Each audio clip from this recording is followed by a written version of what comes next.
Hello, welcome everyone to the second in a series of panels focusing on different career paths and opportunities available to folks with degrees in biological anthropology, organized by the Biological Anthropology Women's Mentoring Network. Today we have three fantastic panelists joining us to discuss their journeys and experiences in museums. Yesterday's panel focused on science communication, and we'll have two more panels later in the spring that are going to focus on data science and forensics. Our programming is entirely funded by voluntary contributions. So if you enjoy the content, if you find it helpful and you are in a position to make a donation, no matter how small, you can go to bawomen.org and click donate. Also on our website under professional resources, you can find a link to online profiles of a number of colleagues trained in bioanthro pursuing different alt-ac careers.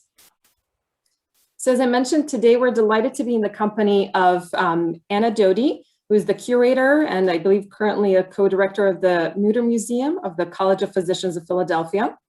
Frances Forrest, who is the director of the Sackler Educational Laboratory for Comparative Genomics and Human Origins at the American Museum of Natural History.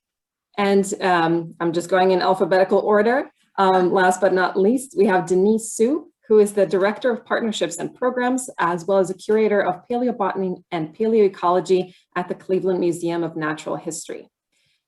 So I will now pass the mic on to our panelists and ask them to give us some more background information on sort of who they are, what they do, and how they came to do what they are doing. Anna, would you like to get us started? Okay, my path was a little different. I guess all of ours are.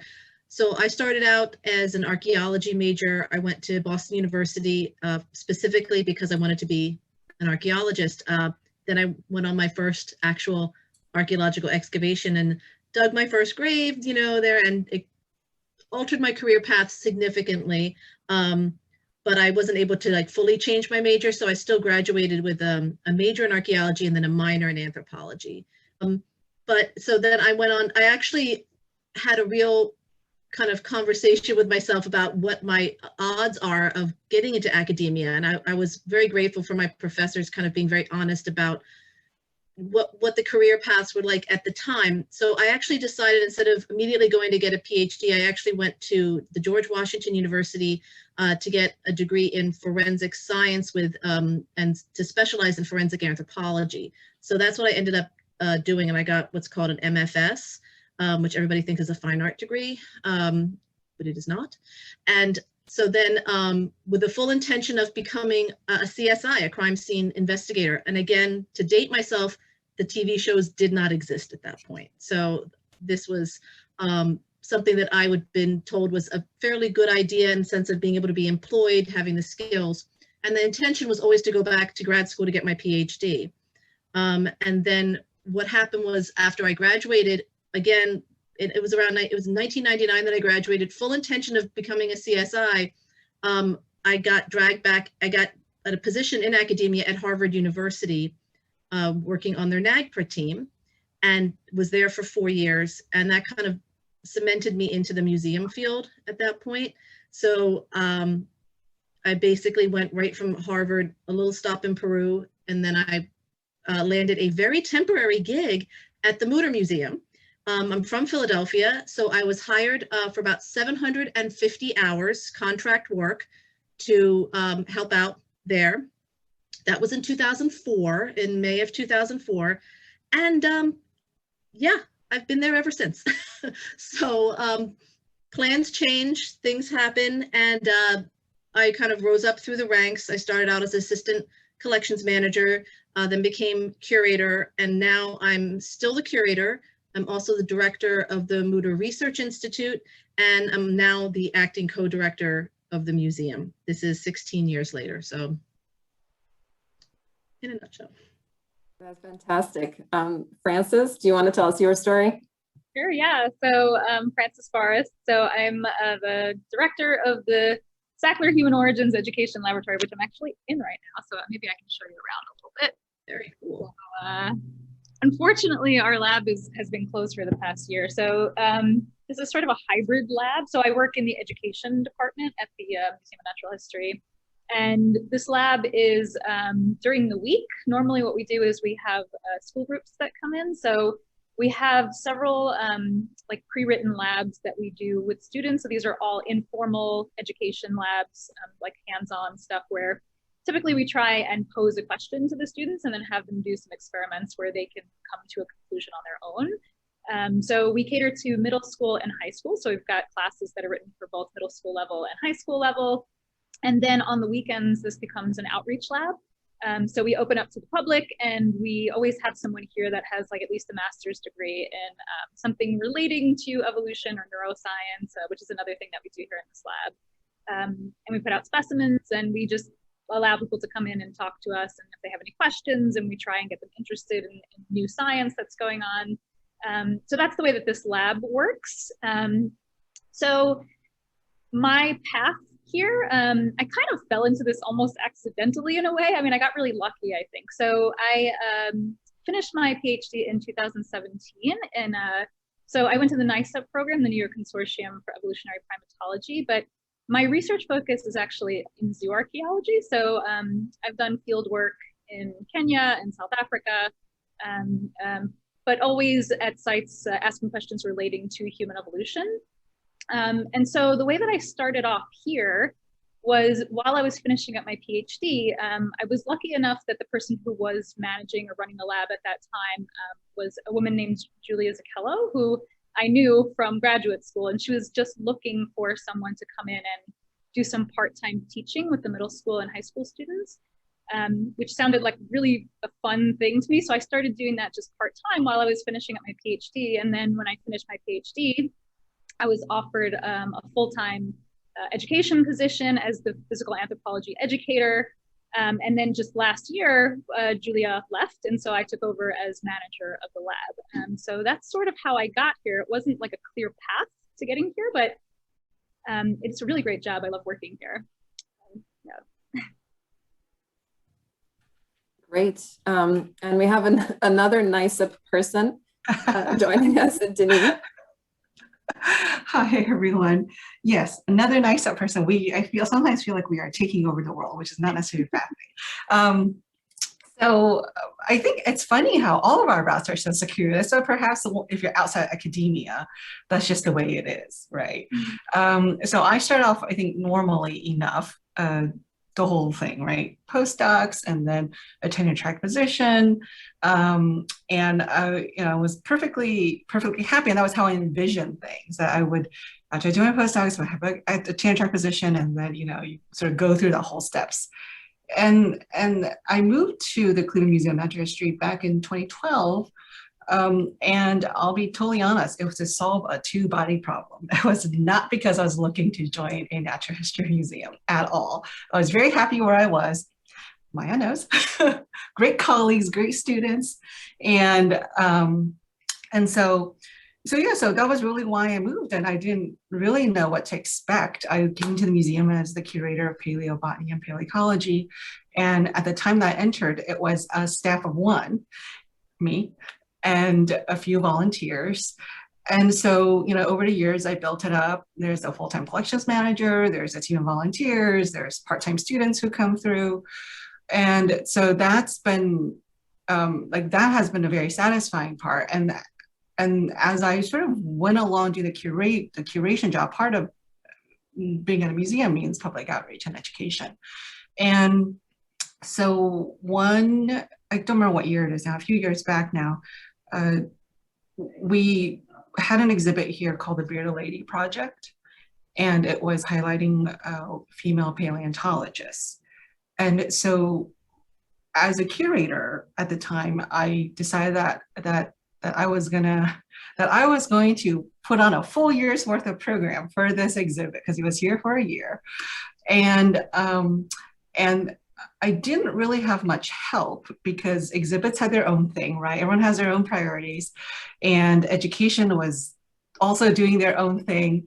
And so I developed a year's worth of programming to go along with this exhibit that was really trying to engage middle and high school students for the most part. And so it was wildly successful. we got a lot of private donations, corporations who signed on to sponsor it.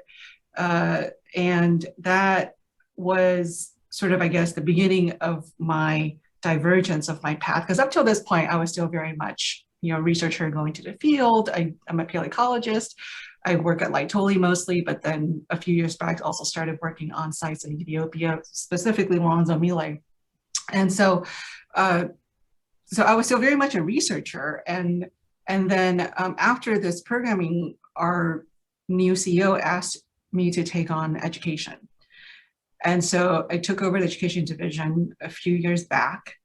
And it's been quite a learning experience. It's nothing like doing research, I can tell you that.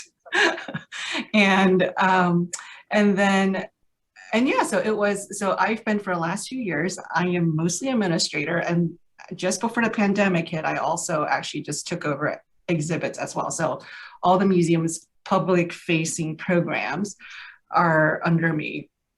And so it is, it's been a challenge. It's really trying to look at what's the overall, what are these public programs trying to accomplish at the museum, right? We are the public programs is the bridge between the science and the research and the general public, including students.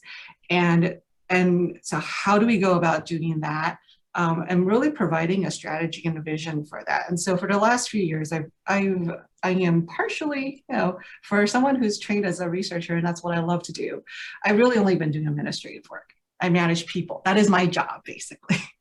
I manage people, and I make sure that, that everything that's happening is going in the right strategic direction. And so, so that's what I do here. Yeah, I saw some sort of a sympathetic head nodding in the background there as you were talking about sort of what a lot of your day is. So I was wondering if you might sort of talk about what, as a number of you have sort of worn different hats in a museum, sort of what kinds of positions or, options there may be for folks who have some, anthro background and are looking to kind of get their foot in the door, and especially, or if you've, overseen hiring, like Denise, you were talking about how you expanded the staff. So what are some of the things that you may have been looking for that folks with anthro degrees might be well suited to do? So I think for the research and collection side, that's probably that may be where people think naturally, because it is research and collections and curation. These days, I think in general, museums are looking for researchers who also are committed to public outreach, and being able to show that, I think, is important. And Frances, I'm sure, can speak a lot to that as well, as can Anna. And so that's an important part.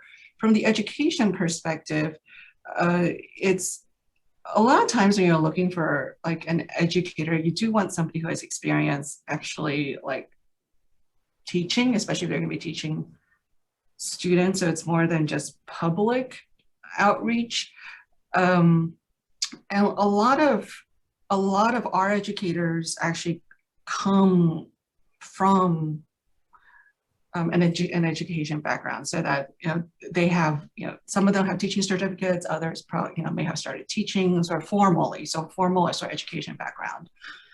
That's not necessary. I think the really important thing is to be able to show that you are able to teach, and we always make certain assumptions about a lot of about sort of people's CVs once in front of us, like, oh, well, if you never taught a high school before, so how could you possibly know how to teach high school students?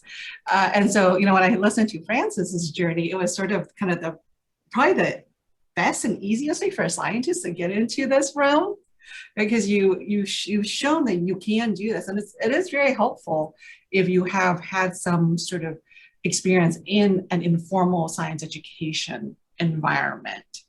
Even if it's just volunteering, like where you have shown that you are able to deliver the content in a way that elementary school, middle school, high school students can easily understand.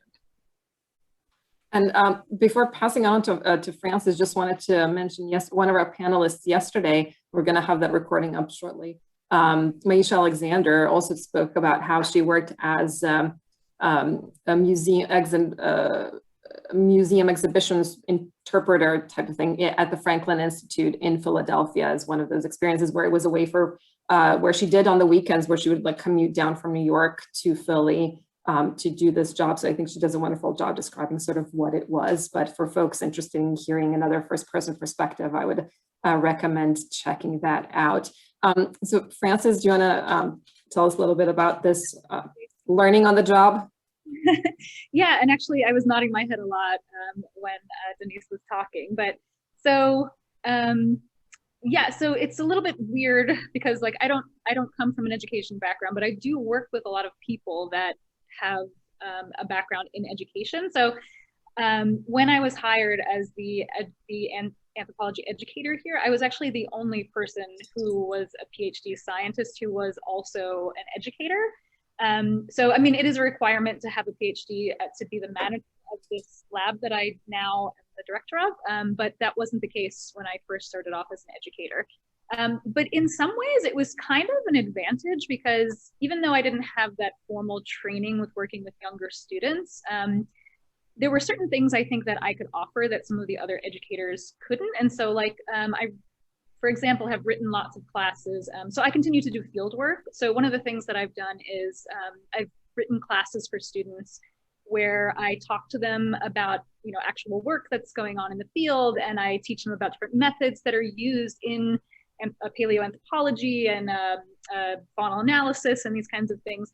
So in a way, it enabled me to give the students a more genuine experience in terms of interacting with the science.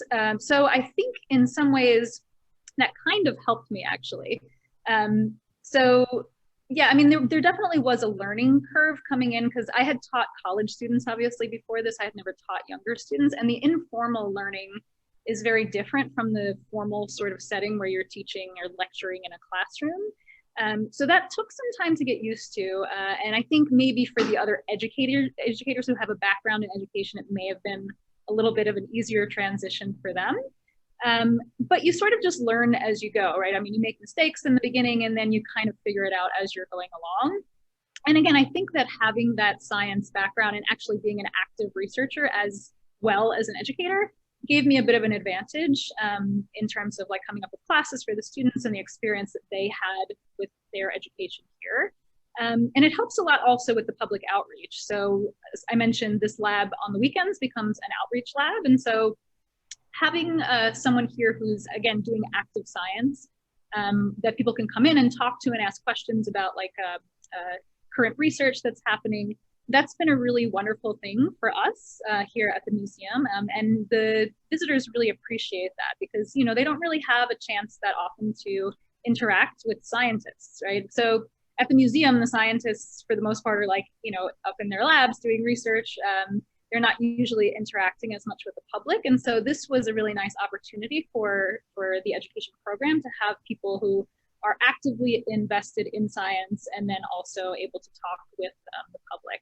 So, and in terms of like skills that would be necessary for this job, one of the things I always tell people is that there's no like clear path to getting into this sort of work, like especially, you know, in the education program as a PhD scientist, there's no real clear path of the same way there is if you were going, you know, for like a tenure track job.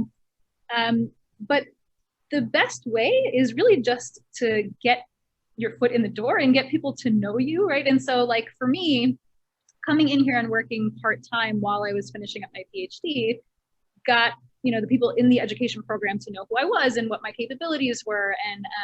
And then that's how I was offered the teaching position here. So I always tell people, like, even just volunteering, right? So just get yourself in there and show what your capabilities are, and getting to know people in the different departments is one of the best ways to get into this kind of field. Yeah, and actually, so right before the pandemic, I was hiring some people. I was trying to expand the lab, but unfortunately that didn't happen because the lab closed down for the pandemic. But one of the things that I was looking for really is just somebody who obviously has the content knowledge, but also the enthusiasm to be able to convey that to the public in a way that gets them interested and gets them asking questions, and can convey the fact that science is this ever-changing thing, right? It's not this static not like set of knowledge that we have, but it's a process that's constantly changing. And so that's what I was looking for when I was, doing the hiring process right before all this happened. So that's really my advice to people is, so show your enthusiasm and try and just get yourself in the door in one way or another. Thank you. That's super helpful. And I know Anna also does a massive amount of public outreach and education on various media. And I want to also ask, because Anna is not in a natural history museum, which I think a lot of bioanthropologists may sort of like gravitate towards. So also if you can speak a little bit to kind of working in that, in a sort of adjacent or like closely related field, but, a historical medical museum. Sure. Yeah. So for those people who might not know what the Mutter Museum is, there's what a lot of people think we are, and then there's what we actually are. So we are a history of medicine museum that illustrates the path of the history of medicine through a variety of mostly biological specimens. And so that's what people kind of know about us as well as, but so we really are on the edge of more like a humanities and also the hard sciences, the STEM sciences, a lot of anatomy, a lot of medicine, but there's also a lot of historical and cultural interpretation of that. So you really have to know both. So I came in, when I came in, I had my background in skeletal anatomy, forensic anthropology. Did I know a lot about the squishy stuff, the soft tissue? No. I mean, that was some serious on the job learning. And I'm still learning. Every day I learn new things. And that's actually one of the things I love about my job is that, there's never time for a dull day because there's always new things happening and new things that we're learning. But yeah, so it is a very, when I hire people, the one thing I always know is I cannot expect them to know the content of the museum that is so specific, such a specified knowledge. But I do know in the back of my head, like the skill sets they'll need to have in order to be, to learn, to have the on-the-job training. And as Frances was saying, that's something that we do so many internal hires too. We like to bring people up through the ranks, and we've had quite a few people hired throughout the college organization that started out as our visitor services associates, the people who, get you the tickets in the front door and things like that. So many of them have advanced degrees. And they work there because they love the museum, they love the college, and so we're very fortunate enough. And in fact, my museum manager, she started out as a visitor services associate. She actually has a degree in fine arts, but her enthusiasm and her willingness to learn more about the museum. And this is very important. And this is something that I think a lot of museums may be turning towards in the future, is her SciComm, her science communication skills, and her ability to translate that on camera. So this is something that we're really pivoting towards. And because of the pandemic, obviously so many of us, our museums shut down, and our museum is open, but at an extremely reduced capacity, and so we're only able to have a fraction of the visitors and therefore a fraction of the income. And unlike many other museums that have they're either attached to a university, and so they kind of have that university funding stream, or they're part of a much larger organization that can absorb some of the financial difficulties perhaps, and not all, but at least they have that thing. The museum, we're part of the College of Physicians of Philadelphia, which sounds like a medical school, but it is not. It is a very small professional medical society in Philadelphia. And the museum, up until about a year ago, was usually at times the main income source for the entire college. That is no longer the case. And so we've had to do some serious readjustments and some serious thoughts. And we know that when this pandemic is over, it's still going to have lasting implications, and there's going to be a lot of thought about crowding and occupancy numbers and things. That's very important to us, and we have to really think about that because that really affects our bottom line. So one of my jobs has always been SciComm, has always been putting myself out there on social media, popular media, and now we do a lot of videos. We do a lot of videos on our own YouTube channel, and we do that because we can't have the people come, in many cases come to into our physical building, but we want to bring the mooder out as far as we can. And frankly, we've monetized our channel. We used, up until this past year, we didn't have ads, and it was, really great, and we could just have so much content. But now we really had to, unfortunately, monetize that. But it's been very helpful, and we've been able to at least compensate for a little bit of our lack of admission with that. So right now we've had to, while we're still putting out exhibitions, we're still doing so many things with that. Simultaneously, we're also producing a lot of educational content online. And we have one curator, who is me, and I'm also the director of the Research Institute. So there's only so many hours in the day. And it's so nice to be able to have other staff members who might not initially thought that they would be going on camera and doing that type of things, to be able to step up and say, yeah, I can do this. I'm comfortable. Here's what I'd like to do, and here's what I'm comfortable talking about online. And we've been able to work with that and to some great results. And so Nancy, for instance, does historical happy hours and looks at the intersection of alcohol and medicine. People are finding that very, very entertaining.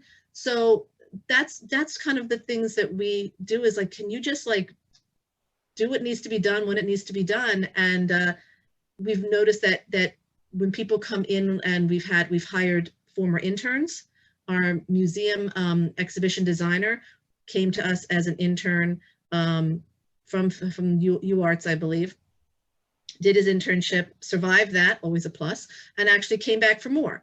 So that's really, really helpful. And, we've had a lot of great interns come and through, and our previous museum exhibitions person actually started out as a volunteer, mentioned. So it really does help to get the foot in the door, to kind of see how well you do in such this small, unique niche environment, where it's incredibly kind of visceral, no pun intended, sometimes, where you just immerse yourself in all of these specimens, and they're so close by, and they're around you all the time.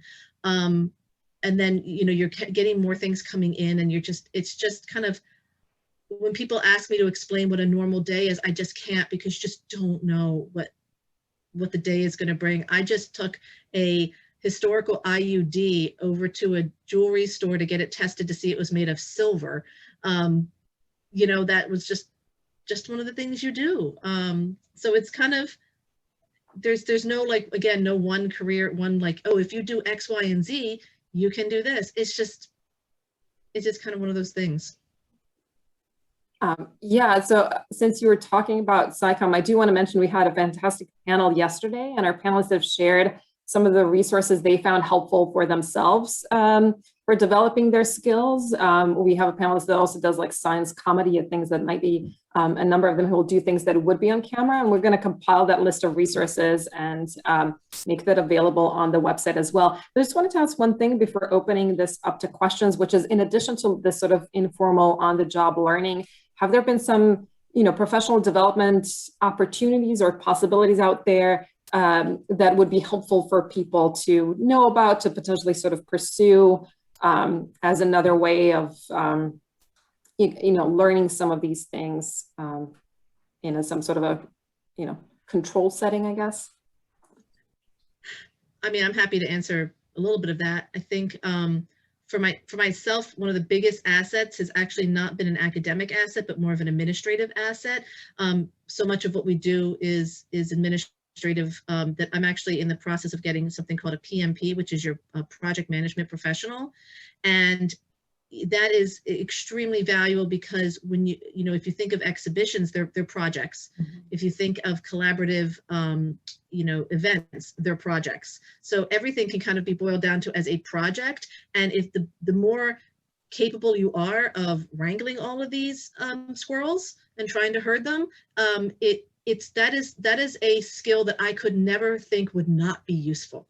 I mean, anybody who has project management skills, if I see, that you have that on a resume, that's going to grab my attention, because I mean that person is organized. They can help us stay organized. I've also encouraged all of my employees. We have access to online educational resources, and a lot of them are admin. And so a few of them are doing just general project management. And then my exhibitions manager, he's actually doing exhibition project management, which is, very granular, but it really helps it's been very, very, so it's been very valuable. So I know it's boring, and I know like a lot of people are gonna be like, ugh, you know, but talk about that as a translatable skill that will aid you in pretty much any work-related situation. If any employer knows that you're able to herd cats, and it's valuable. So that's one thing that I would really encourage is is being able to have that skill set. In terms of like higher level, executive level, if you want to get up to that area of being a director or curator, things like that, where you're having to do a lot of that skills, there's something called the Getty Executive Leadership Program. And it's from the Getty, you know, the Getty Institute, the Getty Museum, and it's very specific about museum leadership. And it's not inexpensive, but it is something that, you know, pre-pandemic, I was planning to go and do that. And I think it's quite a few weeks in Los Angeles at the Getty. I'm hoping to revisit that soon and see if maybe there's online options as well now, which would actually be better for me than having to, I'd love to go to Los Angeles for 2 months, but let's face it, when you're in charge of kind of the whole shebang, it's not technically feasible. So, but things like that do exist. Great. I saw Denise again nod vigorously to all the administrative stuff. So I was wondering if you wanted to add. Yes, because like Hannah, that's my life right now. Yes, being able to execute something it's a valuable skill set. And when you're in a museum, or any place really, but I think especially in a museum and you are trying to offer programs, you aren't just rely on yourself and your team, right? There's the marketing aspect of it. There is the development aspect. There's getting the scientists, the researchers, the collection manager involved. So no one project is just like one department's project or even just one person's project. And the thing to keep in mind is that everyone else has just as full plate as you. So herding cats is the right term really for it. And so, yeah, so it is very, very, very valuable when you have someone who can bring all of these different lines together. My assistant director for education operations is amazing. I want her to go do a project management so she can have that on her resume. But that's basically like, that is definitely her skill set. She's able to bring lots of different departments together and kind of get a project from beginning to end on time. And that is, it's a very rare skill set too. So if you're already inclined that way, then being able to put those letters behind your name, being able to show a certificate, that is because when someone doesn't know you, right, she rose to the ranks too. She was in charge of our Discovery Center when I first took over. And I saw that in her, and I basically gave her more and more management projects like that. And then promoted her when, it was very clear that was really her strength, her realm. But if you're just applying for a job and they don't know you, it does help to say, you've done a certificate in this, you've done this, because that's just a benchmark people can use. And I think if you're interested more in sort of the curator, collections manager side, SciComm really is going to be important. That is actually something that we specifically state in the job description, that you have to be not just willing to get in front of people to talk about what you do, but you have to be enthusiastic about it. You have to love it. You have to be good at it. And not, it's not like everyone needs to walk in with a knowledge of how to do it, but just really being able to show enthusiasm and being able, if there's something that you've already done that you can showcase and put on your resume, do it. And that's the other thing about a CV when you're applying for a job in a museum. It's not like applying for an academic job in academia. It's quite different. I would suggest you'll have your academic CV, but you should put in, if you put in projects that, it doesn't matter if you were paid for it or not, but if it showcases that you did a 10-minute video that really talked about your research, put that in there. Describe what you did, put a link to it. So then that way people can really see what it is you've done and what you're capable of. And can I add, That's a great point. I've also seen it mentioned that we need to think all sort of the research projects that we do for our undergraduate thesis or master's thesis, or especially a dissertation. It is a massive project. So it's not like we don't get any experience doing that through our education. It's just referred to in different terms. So it takes some sort of translating Yes. to be recognized by folks who aren't coming from that background.